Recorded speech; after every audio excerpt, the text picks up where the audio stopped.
नमस्कार, मैं अनीता चौधरी और स्वदेश का ये संवाद बेहद खास है। देश 26 जनवरी को 2026 में अगर बात करें तो अपना 76वां गणतंत्र दिवस मनाने जा रहा है। देश की आज़ादी को 78 साल हो चुके हैं और संघ अपने शताब्दी साल में है। और हमारे साथ बात करने के लिए मुरली मनोहर जोशी जी हैं, जो कि बीजेपी के फाउंडर मेंबर रहे हैं। संघ से 10 वर्ष की आयु में जुड़ गए थे और अभी 5 जनवरी को ही इन्होंने अपना 91 जन्मदिन मनाया है। बहुत बहुत धन्यवाद आपका स्वदेश पर आने के लिए। और बातचीत की शुरुआत हम संघ से ही करेंगे। संघ से आपका पुराना नाता रहा है। बचपन काल में ही बाल स्वयंसेवक के रूप में आपने ज्वाइन किया था 10 वर्ष की आयु में। संघ की इस पूरी यात्रा को देखते हैं तो किस तरह से देखते हैं उस समय का संघ और आज का संघ? देखिए, संघ का एक स्वरूप ऐसा समझिए कि किसी छोटे से स्रोत से एक धारा निकली। पता ही नहीं था लोगों को कि कोई धारा है भी, पर वो धीरे धीरे धीरे धीरे बढ़ते बढ़ते उसने पहले सागर, फिर एक तरह से महासागर का रूप ले लिया। तो संघ की यात्रा तो एक ऐसी यात्रा है जिसमें बहुत समय भी लगा। 100 वर्ष हो गए आप कहते हैं। और उसकी विस्तार में शुरू में तो बहुत ही धीमी गति थी, फिर धीरे धीरे उसकी गति तीव्र हुई और विस्तार भी हुआ। और आज आप सब देश के सामने हैं और शायद देश के ही नहीं, आज विश्व में शायद इतनी बड़ी संस्था और इतने बड़े व्याप के साथ और कोई नहीं है। राष्ट्रीय विचारधारा के लिए जाना जाता है संघ, सनातन का प्रतीक माना जाता है संघ, लेकिन संघ पे आरोप भी लगते रहे हैं हमेशा। ये उसके लिए, विपक्ष के लिए आरोप भी है। जो दूसरी विचारधारा है वो इसको नेगेटिव रूप में लेती है कि ये राष्ट्रीय विचारधारा के राष्ट्रवादी लोग हैं, ये सनातन को प्रोटेक्ट करते हैं, ये सेकुलर नहीं है, ये कहीं ना कहीं धर्म के साथ चलते हैं। तो ऐसे में किस तरह से संघ की इस विचारधारा के लिए कितने चैलेंजेस आपको तब से अब तक नजर आते हैं? देखिए, ये तो एक बड़े भारत के इतिहास को समझने की दृष्टि इसमें लेनी पड़ी। स्वतंत्रता संग्राम जिसको कहा जाता है, या उससे पहले भी जिसको हम स्वाधीनता संग्राम सन 1857 का कहते हैं, उसमें भी अगर आप देखें तो उसकी सबकी चेतना क्या थी। 1857 के संग्राम में नारे क्या थे, कहा क्या जा रहा था, उसमें धार्मिक सांस्कृतिक धारा ही प्रमुख थी। कहा जाता है कि उसका उत्स इससे हुआ कि फौज में सिपाहियों को सुअर और चर्बी से जड़े हुए कारतूस दिए जाते थे। तो चोट कहाँ थी? चोट भारत की अर्थव्यवस्था पे नहीं थी जी। भारत में अंग्रेज आया है, उसके बारे में जो मुख्य उसमें से तत्व निकला कि भाई आया है तो इसको भगाना है। क्यों भगाना है? कि हमारे धर्म पर आधार कर। तो 1857 में भी जो असली सवाल उठा, ये बाद में बताया गया कि नहीं, ये तो लोगों की लड़ाई थी जिनको अपने अपने राज्य बचाने थे। अब ये 1857 के उस सारी स्थिति को, इतिहास को समझने से पता लगेगा कि वो क्या राजाओं के बचाने का सवाल था, या उसके पीछे भारत की जो एक मूल आध्यात्मिक, धार्मिक, सांस्कृतिक एक उसकी कहना चाहिए सनातन जो उसकी धारा थी,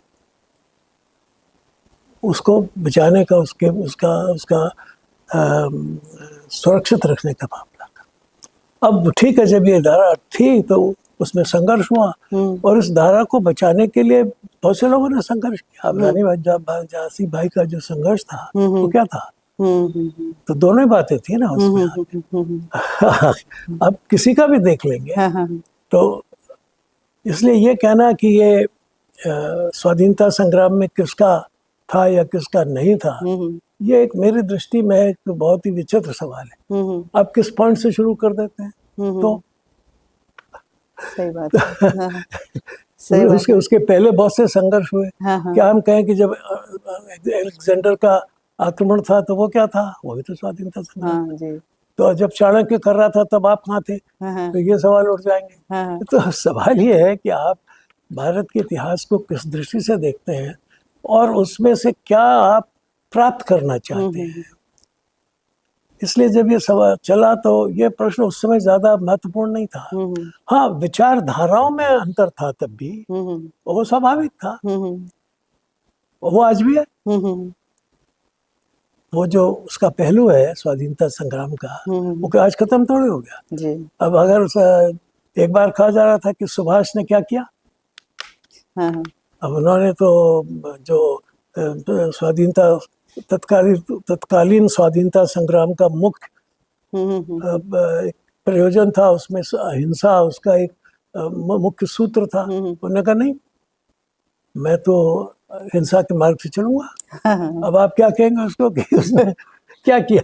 उसको कौन से वाले को आप स्वाधीनता संग्राम मानेंगे? किसी का कहना ये भी हो सकता है। सही बात। फिर वो जो क्रांतिकारी थे, उनको भगत सिंह, हाँ भगत सिंह थे और चापेकर था, तमाम लोग थे। बंगाल में तो लड़कियों ने बहुत जबरदस्त किया। अब आप कहें कि नहीं आप उसमें थे या नहीं, तो मैं समझता हूँ कि ये मेरी समझ में नहीं आता कि ये प्रश्न जो लोग खड़ा करते हैं वो क्या समझ कर करते हैं। ये हमेशा मैं उनसे मदद करता हूँ, क्या बताओ तो सही मुझे। सही बात है। ये कोई मतलब नहीं होता। और हमारे बाल्यकाल में जो हम थे, सारे लोग झंडा ऊंचा रहे हमारा गाते थे, और छात्र छात्राएं बूढ़े बुढ़ियाएं वो अपने अपने ढंग से लगी रहती थी। अब हमारी नानी थी, चरखा काटती थी जी। वो उनके साथ महिलाएं बैठती थी तो वो चरखे में ही अपना स्वाधीनता का गाना गाती थी। अच्छा। हाँ, उनके गाने बने हुए थे। हाँ। हम लोग जो थे वो इसी तरह से गली मोहल्लों में जाते रहते थे, पुलिस थाने वालों से झगड़ते रहते थे, पिटते रहते थे। अब इसमें बहुत से संघ के स्वयंसेवक भी थे, बहुत से ऐसे थे कि जो नहीं थे लेकिन वो भी उसमें जुड़ते थे। ये कहना बड़ा कठिन होता है कि, और ये बड़ा विचित्र प्रश्न है जो मैं समझता हूँ केवल राजनीतिक स्वार्थ की दृष्टि से किया जाता है। ये तर्कहीन से। क्योंकि आपने बोला कि हम लोग भी झंडे लेकर के निकलते थे और पुलिस से पिटते रहते थे, लेकिन कांग्रेस बार बार आरोप लगाती कि राष्ट्रीय स्वयंसेवक ने कौन सी स्वाधीनता की लड़ाई लड़ी। आप उसके साक्षात उदाहरण हैं। बहुत लोग हैं हमारे साथ तो मेरा ख्याल है 400-500 छात्र हम हुआ करते थे, स्कूल छोड़ के भागते थे। अब उसमें कौन कौन है? उसमें लड़कियां तो पढ़ती नहीं थी स्कूल में जी, उनका पाठशाला अलग होती थी, वो भी निकलती थी अलग। अब हमारे डॉक्टर सुभाष कश्यप, इनके तो माता और पिता दोनों ही जेल चले गए थे। अच्छा। हाँ। अब ये भी उसी विद्यालय में हमसे सीनियर थे। अब ये तो कोई कांग्रेस में तो ये तो नहीं थे ना। चले गए वो तो जेल नहीं गए। तो अब आप क्या कहेंगे? तो ये उसका स्वरूप अलग था, वो एक जन आंदोलन था और उसमें जन भागीदारी थी, उसमें कांग्रेस भी एक थी। अच्छा। और राष्ट्रीय स्वयंसेवक भी थी, सब थे उसमें। मुस्लिम लीग के भी कुछ लोग थे। अच्छा। ऐसा तो नहीं था कि नहीं थे। अब हमारे यहाँ ये एक जमीयतुल इस्लाम हुआ करता था, जमीयतुल इस्लाम क्या कहते थे उसको, वो हुआ करते, उसके लड़के भी चलते थे। तो पर अलग अलग नारे होते थे, मगर एक उद्देश्य ये था कि इसको फिरंगे को भगाओ। नारा एक होता था जो मुझे याद है, एक बात सुनोगे हाँ भाई हाँ, एक बात सुनोगे हाँ भाई हाँ, एक काम करोगे क्या भाई क्या। अच्छा, एक काम करोगे क्या भाई क्या, एक बात सुनोगे हाँ भाई हाँ, एक काम करोगे क्या भाई क्या। एक चीज मिलेगी, आजादी। अच्छा, एक चीज मिलेगी आजादी। वाह भाई वाह। वाह भाई वाह। तो ये नारे हाँ, सबके। एक बात सुनोगे, हाँ हाँ भैया। भैया, एक काम करोगे, क्या भाई क्या, एक चीज मिलेगी, आजादी। हाँ भैया। तो अब इसमें तो इसका हम कैसे उस समय कहते हैं कि ये इसमें कौन है और कौन नहीं है। सही बात है, हाँ, सही बात है, हाँ। ये अब ने कहा कि नहीं, अब मुझे पता नहीं है जितने लोग आज बोलते हैं यहाँ, ये क्या कर रहे थे उसमें, मैं तो जानता नहीं। हाँ हाँ इनमें से आज जो कांग्रेस के बड़े सांसद भी बनते हैं, उनकी उस समय अपनी उम्र में वो क्या कर रहे थे। उनको भी बताना चाहिए। तो क्या उनके क्या क्या इरादे थे। तो मैं कहता हूँ कि ये जो प्रश्न है, ये बहुत बहुत ही एक तो देश को बांटने वाला है, हाँ, शुरू से ही बांटने वाला है। हाँ, यही वो लोग हैं जो देश में विचारों के आधार पर नहीं, बल्कि अपनी राजनीति को कहना चाहिए इसलिए राजनीति के नीचे, राजनीति की रोटी सेकने के लिए। हाँ, राजनीति की रोटी सेकने के लिए, लेकिन आजकल सीख नहीं रही है। अब वो तो अलग बात है, लेकिन मैं कह रहा हूँ ना कि वो एक उसके पर आफ्टर ऑल डॉक्टर हेडगेवार, मैं इस पे आने वाली थी कि हेडगेवार और डॉक्टर गोलगार को। हेडगेवार जी संघ पर हाँ, उन्होंने और उसके पहले वो कांग्रेस में थे। हाँ, हाँ, विदर्भ में कांग्रेस के बड़े पदाधिकारी थे। एक जब ये कांग्रेस का अधिवेशन होने वाला था, तो उन्होंने उसमें उनके विदर्भ कमेटी ने एक प्रस्ताव भेजा था कि कांग्रेस का उद्देश्य भारत की स्वाधीनता और विश्व में पूंजीवाद का विरोध, भारत को स्वाधीन कराना और विश्व से पूंजीवाद को समाप्त कराना। अब ये आदमी संघ चलाता है। अब आप क्या कहेंगे? उन्होंने भाई उसने नहीं माना पूंजीवाद का विरोध करना, कांग्रेस ने कहा कि नहीं, वो प्रस्ताव ही नहीं माना उन्होंने। तो असली कौन हुआ फिर? फिर ये सवाल उठेंगे ना आप इनको, पर ये बहस कितनी आज की दृष्टि से प्रासंगिक है या आवश्यक है, इस पर विचार करने की जरूरत है। विचार तो ये करना है कि स्वाधीनता के बाद क्या हुआ, जिन उद्देश्यों के लिए स्वाधीनता का संग्राम किया गया था वो कितने पूरे हुए, और वो उसमें कहाँ से मैं कहता हूँ भटकाव आया, ये सवाल है। क्यों गांधी जी ने कहा कि कांग्रेस को बंद कर देना चाहिए, सवाल यहाँ से उठने चाहिए। पर वो इसको सब छिपाने के लिए बोलते हैं कि नहीं आपने क्या किया था। अब मैं पूछता हूँ आपने क्या किया था, तो इसका तो कोई अंत नहीं है ना। क्योंकि मेरा शुरुआत होगी कि आप 1857 में बताओ, या उससे पहले बताओ, अलेक्जेंडर आया था, सिकंदर के आक्रमण का बताओ। मोहम्मद गोरी का कहूंगा तो नाराज हो जाएंगे। सिकंदर। अच्छा, आपने अभी जिक्र किया कि ये जो बातें हैं वो विभाजन करने वाली बातें हैं। आपने स्वाधीनता की लड़ाई देखी, देश का विभाजन देखा, और स्वाधीन भारत का सफर भी देखा। वो देश विभाजन, मुस्लिम लीग की आपने जिक्र किया कि वो भी आजादी की लड़ाई के लिए नारे लगाते थे, लेकिन मुस्लिम लीग एक कारण भी बना इस देश के विभाजन के लिए। लेकिन वो विचारधारा अभी तक भारत में है, और कहीं ना कहीं विभाजन का वो परिदृश्य बार बार नजर आता है। देखिए, वो इस पर फिर गहराई से जाने, विभाजन स्वीकार हुआ, हो गया, लेकिन इसको देखिए कि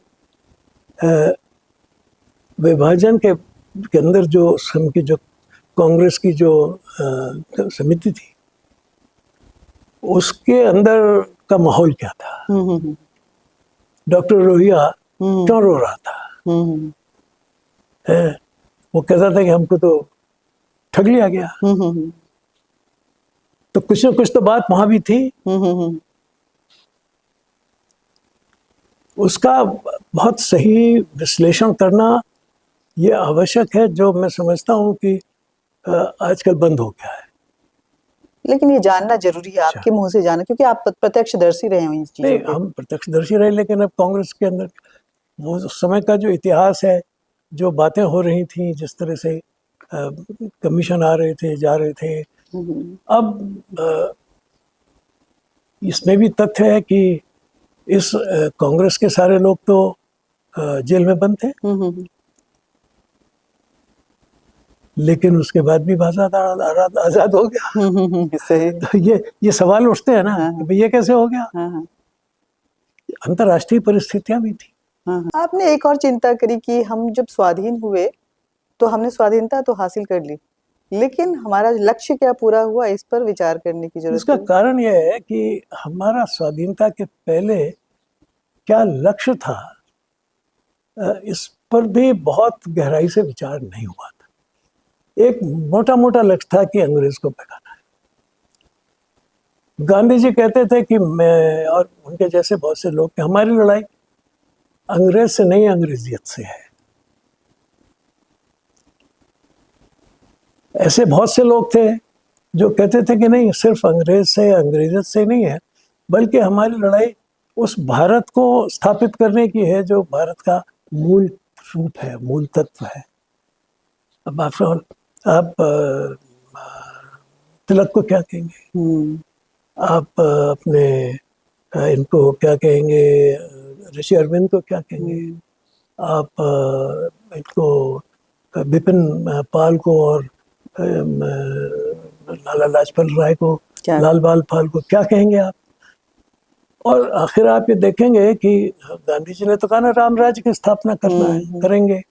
अब राम राज्य तो हिंदुस्तान की शुरुआत से जुड़ता है ना, इसका से इसकी मर्यादाओं का संकुलन है पूरा।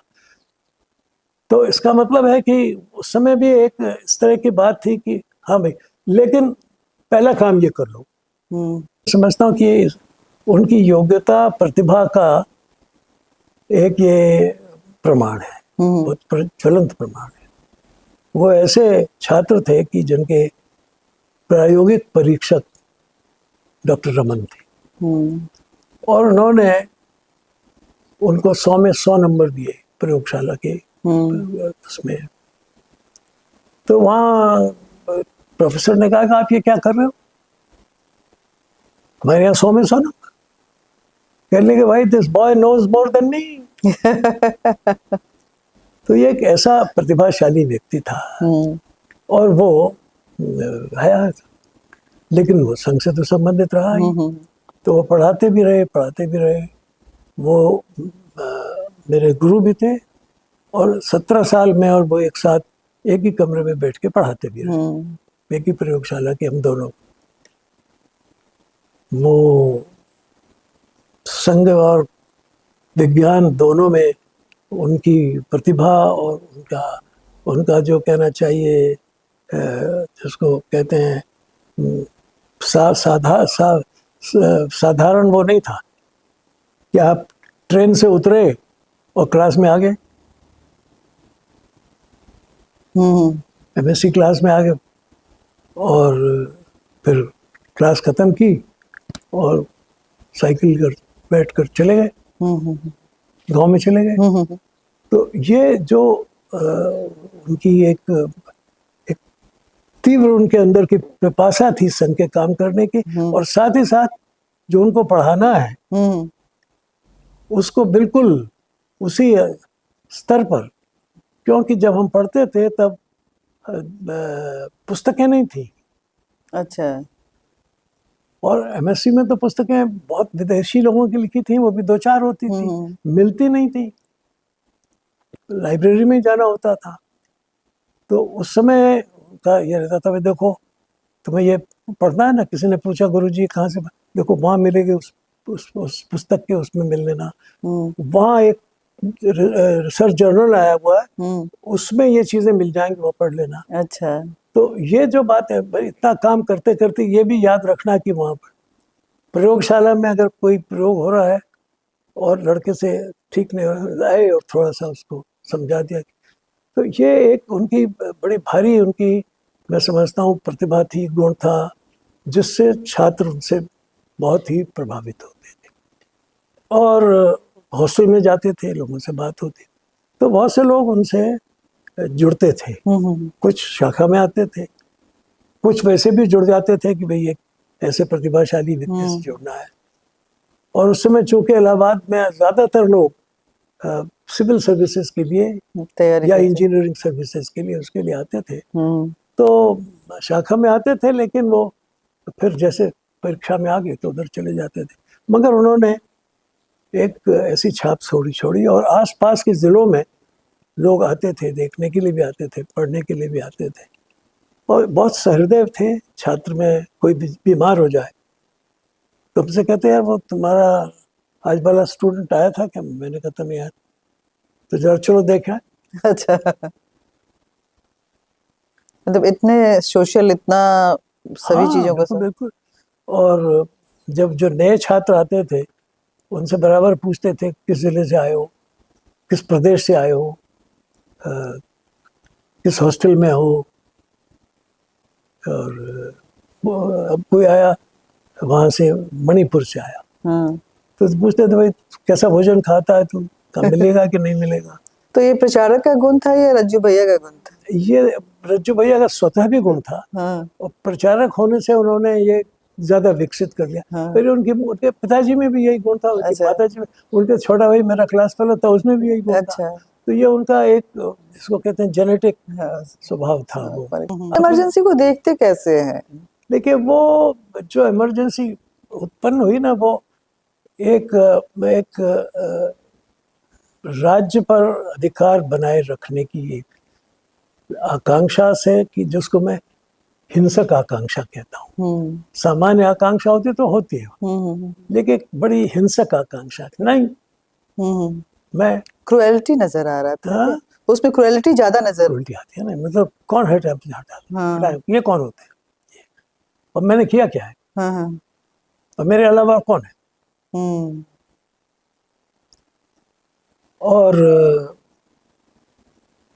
मैं जानता हूँ उस समय जब ये केस उनका चल रहा था इलाहाबाद, तो राजनारायण जी बहुत आते थे साहिब। सामान्य वकील जो था वो यही समझता था कि क्या है, क्या मिसेस गांधी है, सबको ठीक ठाक कर लेंगी। लेकिन जब वो जगमोहन लाल जी की कोर्ट में चला गया, तो लोगों को ये लगा कि ये कुछ शायद आसानी से मामला सुलझेगा नहीं। बहस जिस तरह से हुई और जो उसमें से प्रश्न आए और बिंदु उखड़े, तो लोगों को लगाए। और जो मज़ेदार बात ये थी कि जगमोहन लाल जी जाके इसका निर्णय देंगे, तो उनके घर में कौन जा रहा है, कौन हो रहा है, चारों तरफ से घेराबंदी ये थी, शुरू हो गई थी। जगमोहन लाल जी भी बहुत इस मामले में सावधान थे। उन्होंने अपने स्टेनो को भी घर में ही बंद कर लिया, और वो हफ्ते डेढ़ दो हफ्ते तक, जब तक जजमेंट लिखते लिखाते रहे, उसको भी घर से नहीं निकलने दिया। अच्छा। न घर से निकले ना उसको, और किसी को ये पता ही नहीं चला कि जजमेंट क्या आने वाला है। आ गया। उसके बाद तो फिर सुप्रीम कोर्ट में क्या हुआ, सुप्रीम कोर्ट में भी पहले स्तर पर तो डॉक्टर कृष्णा अय्यर ने उसमें कुछ थोड़ा किया, फिर बाद में बड़ी बेंच में चला गया। वो उसका जजमेंट भी एक मिसाल है, और उसने कुछ बड़े महत्वपूर्ण सिद्धांत स्थापित कर दिए। और ये जो सेकुलरिज्म हमारे देश का एक का बुनियादी सिद्धांतों में से एक है, डेमोक्रेसी, दिस एंड दैट, जो 5 सिद्धांत सुप्रीम कोर्ट ने उस समय किए। और फिर उसकी जो व्याख्या गलत व्याख्या होनी शुरू हुई और फिर इमरजेंसी में उसके अंदर ये कॉन्स्टिट्यूशन में डाल दिया गया। ये सब जो बात हुई उसमें से इसने बड़ा नुकसान किया है। बाद में फिर बहुत चीज़ें तो ठीक हुई, लेकिन वो जो समय की, फिर भी इतना मैं कहूँगा कि जो लोग आते थे जेल में, वो एक बहुत एक ऐसा लगता था कि एक तेज के साथ आते। हमारे प्रोफेसर थे, हमारे मित्र भी थे, इलाहाबाद यूनिवर्सिटी के ही डॉक्टर रघुवंश, हिंदी का बड़ा नाम था और हेड ऑफ द डिपार्टमेंट थे। उनके ऊपर चार्ज लगाया गया कि ये रेल की पटरी उखाड़ रहे थे और तार तोड़ रहे थे। तो वो DIR की चार्जेस लगे थे उन पर। मुकदमा, क्योंकि बाद में मीसा आ गया तो मुकदमा जेल में होने लगा। तो मैंने कहा उससे, मजिस्ट्रेट से, कि आपका कोई गवाह मिस्टर मुलजिम को पहचान सकता है? अगर पहचान सकता है तो लाओ। तो मजिस्ट्रेट कहने लगे, आप क्यों कह रहे हैं ऐसा? मैंने कहा, मैं आपको बताना चाहता हूँ इस आदमी के न तो पाँव है न हाथ है। हाथ से नहीं, इसकी तो शौच हम लोग कराते हैं इसको। और इसने अपनी सारी पढ़ाई पाँव के अंगूठे से लिख के की, उसी से PhD प्राप्त की, उसी से आज ये प्रोफेसर है। अच्छा। आपने कह दिया कि ये इसे तार काटे, रेल की पकड़ी उखाड़ी। तो कोई सिर पैर नहीं थे, किसको किस लिए पकड़ा जा रहा है किसी को कुछ नहीं कर गया। तो ये जो इससे अच्छा, लोग आते थे, पिट के आते थे, सब करके आते थे, मगर बड़े हौसले से आते थे। और लड़के आते थे, छोटे छोटे भी आते थे, महिलाएं तो कम आई, लेकिन बुजुर्ग कई आ गए। मेरे साथ हमारी जेल में तो नैनी में हम थे, तो करीब करीब 480 लोग हम एक साथ थे। अच्छा। कुछ लोग आते रहे जाते रहे, लेकिन ये संख्या करीब करीब ऐसी। और उसमें बाबा राम केवलम भी थे, उसमें CPM भी थे, और उसमें एक वो मुस्लिम संप्रदाय था, उसके लोग पकड़ लिए गए थे। और हमने इन सबको इकट्ठे खाना खिलाया था। हमने सबकी मैस एक कर दी थी, इकट्ठे सबको रखा। अच्छा। सबके लिए गेम्स, हाँ। और भी जो जिससे वो भागे नहीं, क्योंकि तो पता नहीं कितने दिन का खेल है, 6 महीने 8 महीने साल भर कब तक चलेगा। तो उसमें जो सबसे खराब होता है वो मेंटल होता है। जेल में मिलना दो, किसी को इजाजत नहीं, घर वालों को भी बड़ी बाद में मिली इजाजत, और आए तो कोई बड़ी दूर से आए तो कितनी बार आए, तो घरों में बच्चे हैं, क्या परिस्थिति है, सब बहुत परेशान करती है। आसान बात नहीं होता। तो एकाकी जेल तो और भी खराब होती है। जी जी। तो वो, और विभिन्न पार्टियों के लोग थे, कांग्रेस वो भी थी, सोशलिस्ट पार्टी भी थी, जनसंघ भी था, MPs भी थे उसमें, MLAs भी थे, म्युनिसिपल पार्षद भी थे। तो तरह तरह के लोग थे। ये कॉमन एजेंडा था जिससे वो सरकार चल रही थी। जनसंघ के नाम से तो नहीं चल रही थी। जी बिल्कुल। BJP की सरकार, वाजपेयी की सरकार।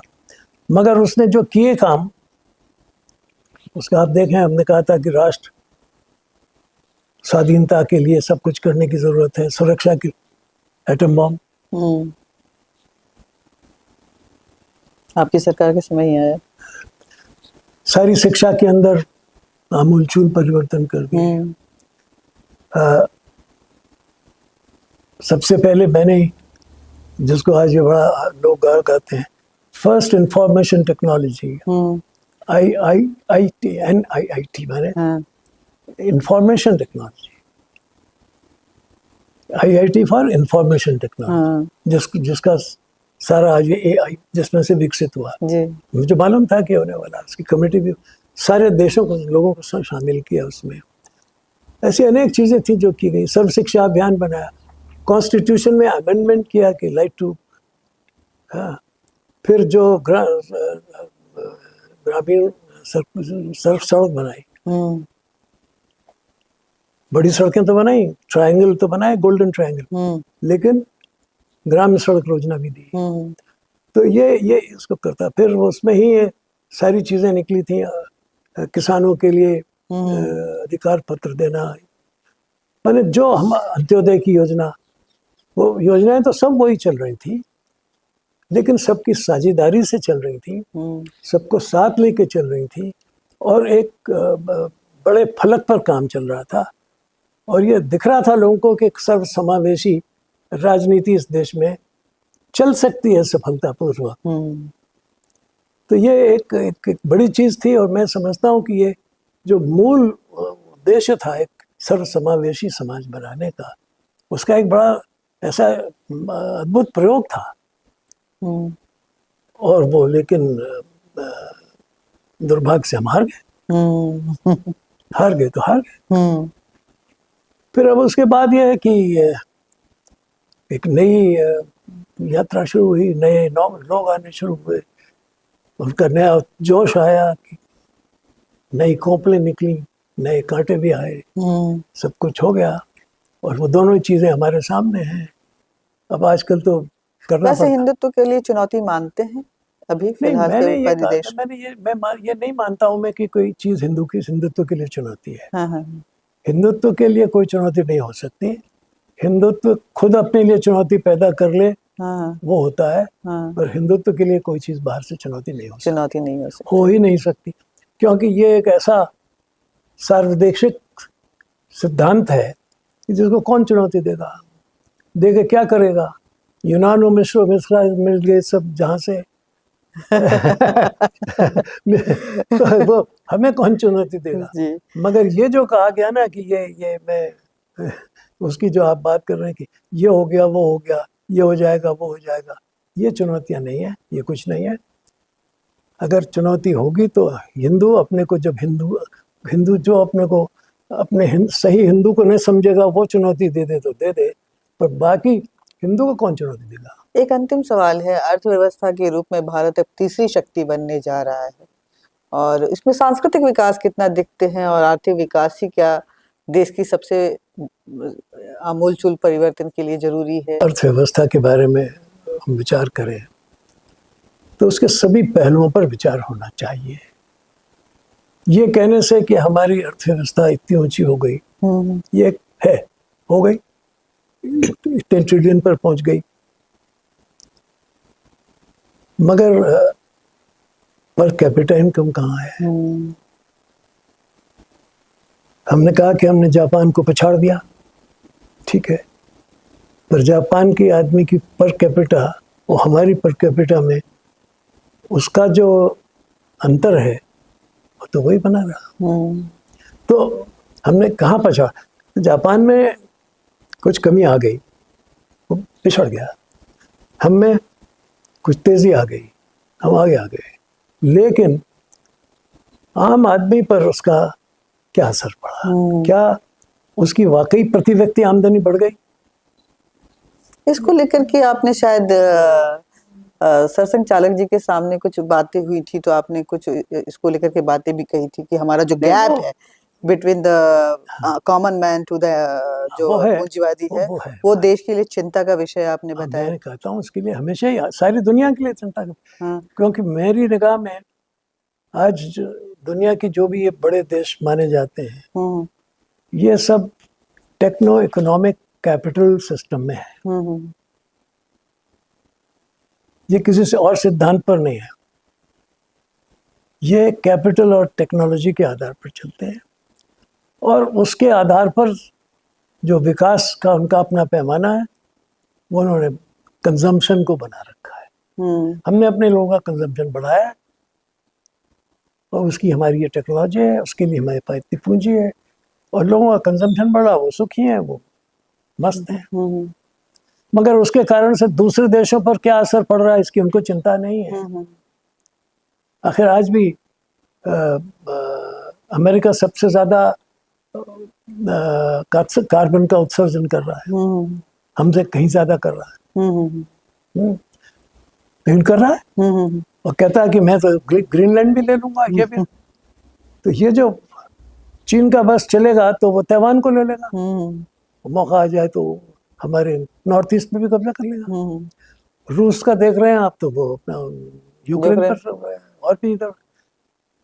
तो ये जो है एक सोच कि more is better than less, more is better, more is more, ज्यादा जमीन, ज्यादा धन, ज्यादा, ये एक सोच है जो एक जिसको मैं कहता हूँ मैकेनिकल मॉडल ऑफ यूनिवर्स से पैदा हुआ है। और हम होलिस्टिक मॉडल के मानने वाले हैं, तो ये संघर्ष तो बना रहेगा। बहुत बहुत धन्यवाद। आपके साथ ये संवाद जो है वो बहुत व्यापक रहा। मुरली मनोहर जोशी राजनीति के पुरोधा, इंटेलेक्चुअल, और अगर कहें तो उन्होंने उन दशकों को देखा है, उस काल को देखा है जहां से स्वाधीनता की लड़ाई चल रही थी, देश विभाजित हुआ, एक नया देश बना, भारत स्वाधीन हुआ, और उसके बाद विकास की उस गति में आज चिंता के कई पैमाने भी जुड़ गए हैं। जय हिंद।